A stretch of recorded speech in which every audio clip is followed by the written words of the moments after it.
अस्सलाम वालेकुम दोस्तों, उम्मीद करता हूँ आप सब खैरियत से होंगे। खैरियत के साथ साथ थोड़े से आप कंफ्यूज भी होंगे क्योंकि मार्केट की सिचुएशन इस वक्त एक ऐसी कंडीशन में है जहाँ पे हर कोई कंफ्यूज है, किसी को कुछ समझ में नहीं आ रहा। जब स्टेबल कॉइन्स सेफ नहीं होते, स्टेबल कॉइन्स डीपैग होना शुरू हो जाते हैं, तो फिर हर किसी के जहन में एक ही क्वेश्चन उठता है कि क्या क्रिप्टो स्कैम है। इसके बारे में आज थोड़ा सा बात करेंगे। जो इस वक्त यूएसडी कॉइन की पोजीशन है, यूएसडीसी की, डाई की भी सेम पोजीशन है, 96 सेंट्स पे है। अगर हम बी यूएसडी को देखें तो तकरीबन बी यूएसडी थोड़ा सा रिकवर हो चुका है। सिर्फ इस वक्त एक ही कॉइन है दोस्तों, टीथर, जिसकी मार्केट कैप इस वक्त स्टेबल कॉइन्स में सबसे ज़्यादा है। तकरीबन $1 पे इस वक्त ये ऑलमोस्ट स्टेबल है। ज़्यादातर लोगों ने अपना पैसा कन्वर्ट कर लिया है टीथर कॉइन के अंदर।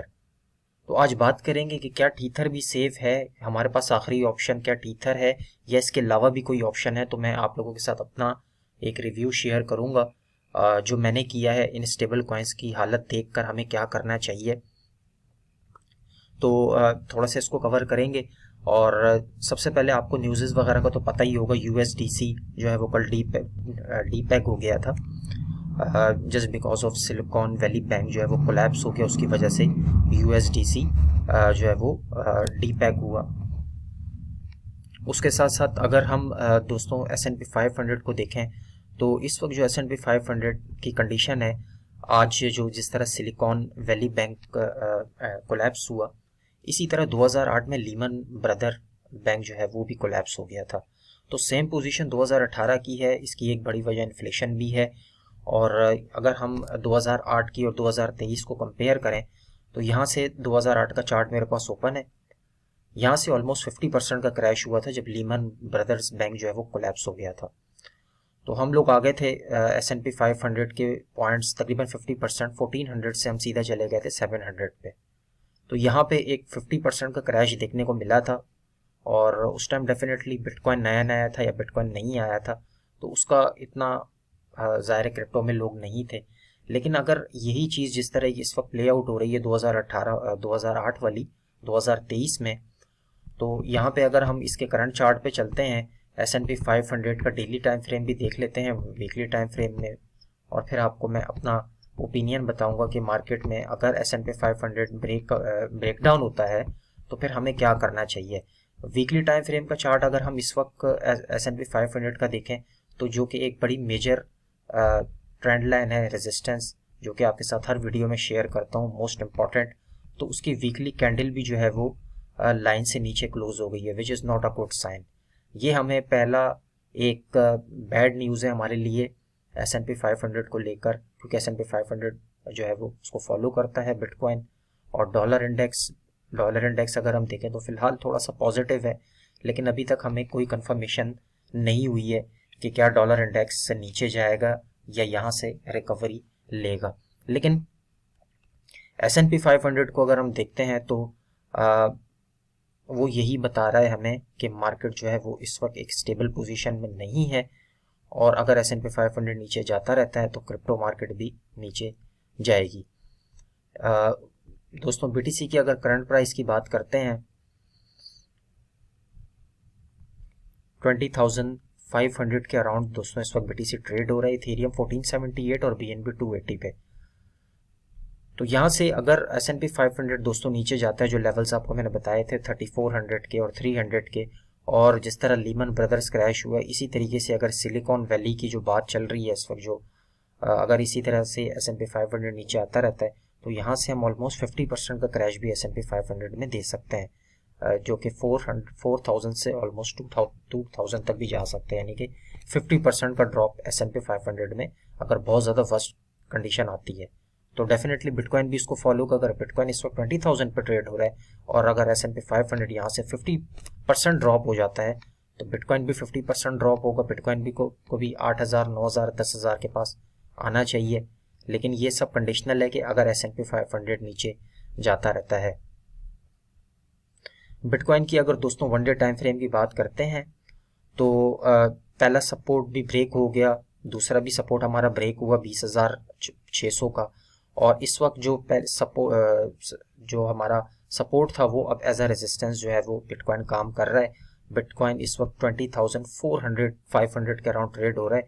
जब तक बीटीसी की प्राइस जो है वो 20,600 से डेली कैंडल हमें ऊपर क्लोज देखने को नहीं मिलती, तब तक मार्केट में बैड कंडीशन है। और आज कल वीकली स्टार्टिंग भी है, S&P 500 भी ओपन होगा। अगर S&P 500 नीचे जाता है तो यहाँ से हम मज़ीद बिटकॉइन के प्राइस में क्रैश देख सकते हैं। मतलब कि अभी तक बिटकॉइन का क्रैश जो है वो रुका नहीं है। नीचे की सपोर्ट अगर यहाँ से नीचे ब्रेक होता है तो डेफिनेटली नीचे की जो सपोर्ट होगी वो 18,600 के आसपास होगी। इस प्राइस तक हम जाते हुए देख सकते हैं बीटीसी के प्राइस को। और अगर S&P 500 और ज़्यादा नीचे चला जाता है 3,000 के अराउंड, 2,000 के अराउंड, तो फिर बिटकॉइन के लिए वर्स्ट जो है वो कंडीशन आ सकती है। तो सारी चीज़ों के लिए आपने प्रिपेयर रहना है। और यहाँ पे मैं समझ सकता हूँ कि वो दोस्त काफ़ी परेशान होंगे जिन्होंने ऑल्ट कॉइन्स में एंट्रीज ली, वो ऑल्ट कॉइन्स में स्टक हो गए हाई प्राइसेस पे, और उसके बाद USDC का फंड, सिलिकॉन वैली का बैंक जो फंड है वो देखकर ज़्यादातर दोस्त जो है उस वक्त कन्फ्यूज़ हैं और स्टेबल कॉइन्स को लेके कि अब हमें क्या करना चाहिए।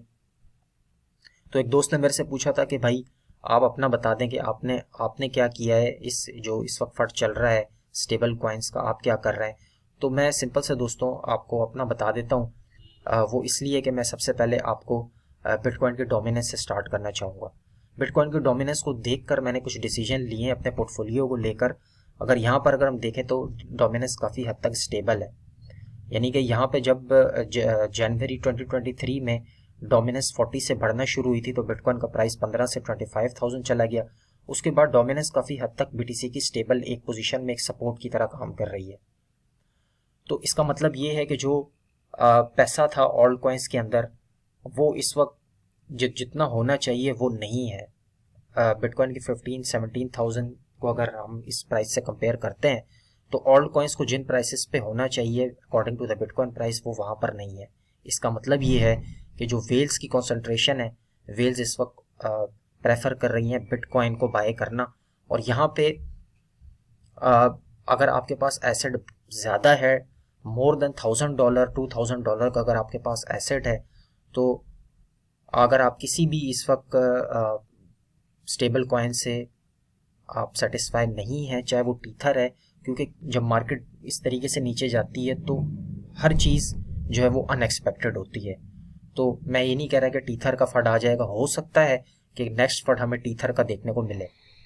तो यहाँ पे हमारी पहली प्रायोरिटी ये होनी चाहिए कि अगर हमें बिटकॉइन डिप में मिलता है 15,000 के अराउंड, दोबारा से 16,000 के अराउंड, और अगर मार्केट में बहुत ज़्यादा वर्स्ट कंडीशन आती है दोस्तों, अगर मार्केट और ज़्यादा नीचे चली जाती है तो फिर हमारी पहली प्रायोरिटी बिटकॉइन को बाय करने की होनी चाहिए।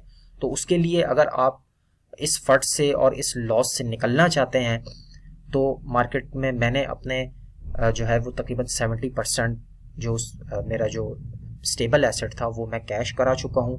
और मेरी जो अगली प्लानिंग है दोस्तों वो यही है कि अगर मार्केट बहुत ज़्यादा क्रैश होती है, S&P 500 और भी बैड न्यूज़ देखने को मिलती हैं और हमें इसी तरह फंड देखने को मिलते रहते हैं, तो वहाँ पे फिर हमारे पास एक ही कंडीशन बचती है कि अगर आपको बिटकॉइन ऐसी पोजीशन पे मिल जाए कि जहाँ पे हमने कभी सोचा ना हो, जैसे कि 10,000 12,000 13,000 के आसपास दिख जाए, तो आप बाइनेंस से जाके डायरेक्ट बिटकॉइन को बाय कर सकते हैं। यही हमारे पास एक ऑप्शन है। उसके अलावा हमें बचने का हमारे पास कोई भी ऑप्शन नहीं है कि अगर यहाँ पे हमारा एसेट स्टेबल पड़ा हुआ है, बेशक अगर टीथर इस वक्त स्टेबल, अगर ये भी डीपैक हो जाता है तो आप लॉस में चले जाएंगे।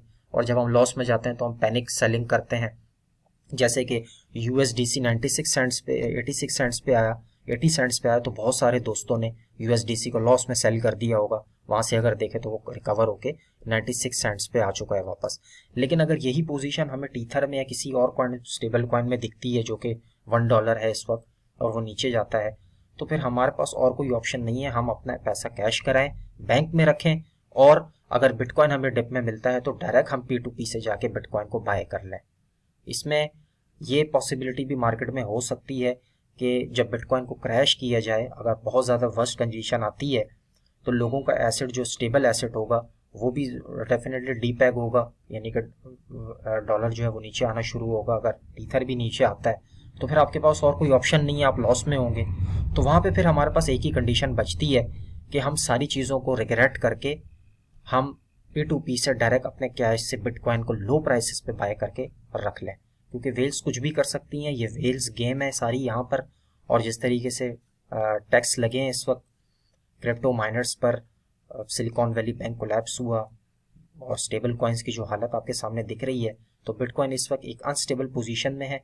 यहाँ पे किसी किस्म की भी कोई भी ट्रेड्स हमारी, अननेसेसरी ट्रेड्स हमारी नहीं बनती हैं। जब तक मार्केट रिकवर नहीं होती हम मार्केट को वॉच आउट करेंगे, स्पेशली जो स्टेबल कॉइन्स का इस वक्त हाल है। और जो मेरे दोस्त ने मेरे से पूछा था कि भाई अब हम क्या करें, ऐसी कोई आप अपना एक ओपिनियन बता दें, तो मेरा ओपिनियन दोस्तों यही है, मैंने भी यही किया है। मैंने अपने सारे स्टेबल कॉइन्स सेल कर दिए हैं, मैंने कैश करा लिया है। और अगर बिटकॉइन मुझे 15,000 पे मिलता है, 12,000, 10,000 पे मिलता है, और उस कंडीशन में कि अगर स्टेबल कॉइन्स भी ठीक ना हो, डीपेग हुए में यूएसडीटी की भी हालत बुरी हो, तो वहाँ पर फिर हम डायरेक्ट जो है वो बिटकॉइन को अच्छी बड़ी क्वांटिटी में बाय करके अपने पास किसी भी एक्सचेंज पे या वॉलेट में रख लें, शॉर्टर टाइम फ्रेम के लिए भी और मीडियम टाइम फ्रेम के लिए। क्योंकि अगर बिटकॉइन बहुत ज़्यादा क्रैश होता है, मार्केट बहुत ज़्यादा नीचे जाती है और यूएसडी स्टेबल कॉइन्स का भी यही हालत रहती है, तो वहाँ पे फिर हमारे पास एक ही ऑप्शन होता है कि हम बिटकॉइन को बाय करके रख लें। और वही टाइम होता है कि जब वेल्स जो हैं वो इतना कुछ पैनिक फैलाकर लोगों के हाथ से पैसा लेकर, क्योंकि उन्होंने डिप में बिटकॉइन को बाय करना होता है। तो यहाँ पे अगर हम इस वक्त डोमिनेंस को देखें तो दोस्तों डोमिनेंस इस वक्त अच्छी खासी बिटकॉइन की स्टेबल है। अगर यहाँ से बिटकॉइन बड़ा क्रैश और ज़्यादा लेता है और वहाँ से रिकवर होता है, तो फिर सबसे पहले बिटकॉइन रिकवर होगा। ऑल्ट कॉइन्स इतनी जल्दी रिकवर नहीं होंगे क्योंकि डोमिनेंस बढ़ रही है। और फिर हम आने वाले दिनों में अपना जो 45 का जो ये रेजिस्टेंस लेवल है डोमिनेंस का, ये भी हम ब्रेक करके ऊपर जाते हुए देख सकते हैं। तो मतलब अगर ये डोमिनेंस ऊपर जाती है तो जो ऑल्ट कॉइन्स में इस वक्त पैसा है वो भी आहिस्ता आहिस्ता बिटकॉइन में कन्वर्ट होगा। तो हमारी पहली प्रायोरिटी होनी चाहिए इस वक्त 2023 के अंदर, बहुत सारी वीडियोस बना चुका हूँ। लॉन्ग टर्म में अगर आप कोई कॉइन रखना चाहते हैं, भले थोड़ा प्रॉफिट हो, तो बिटकॉइन सबसे बेस्ट है। उसके बाद इथेरियम है। ये दो कॉइन्स हैं, इनको आप लॉन्ग टर्म पोर्टफोलियो में ऐड करें।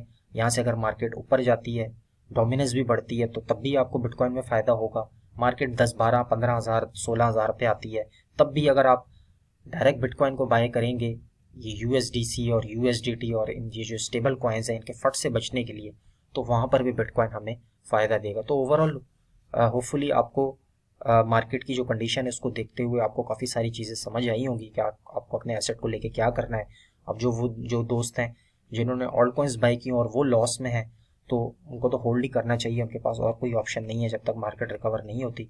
लेकिन जिन लोगों ने हाई प्राइसेस पे सेल किया, अब वो स्टेबल है और उनको डर है कि कहीं टीथर भी कोलैप्स ना कर जाए इसी तरह, क्योंकि कुछ नहीं पता मार्केट में क्या हो जाए किसी भी टाइम, तो आपके पास एक ही हल है कि आप अपना पैसा क्रिप्टो से फिलहाल वक्ती तौर पे निकाल लें। जब तक मार्केट के हालात बेहतर नहीं होते उसको कैश में अपने बैंक में रखें, और P2P से जिस टाइम भी मार्केट बेहतर होती है, अगर बिटकॉइन बहुत ज़्यादा नीचे जाता है तो USDT BUSD की जगह आप डायरेक्ट P2P से बिटकॉइन को लो प्राइस पे बाय करके अपने वॉलेट में रख लें।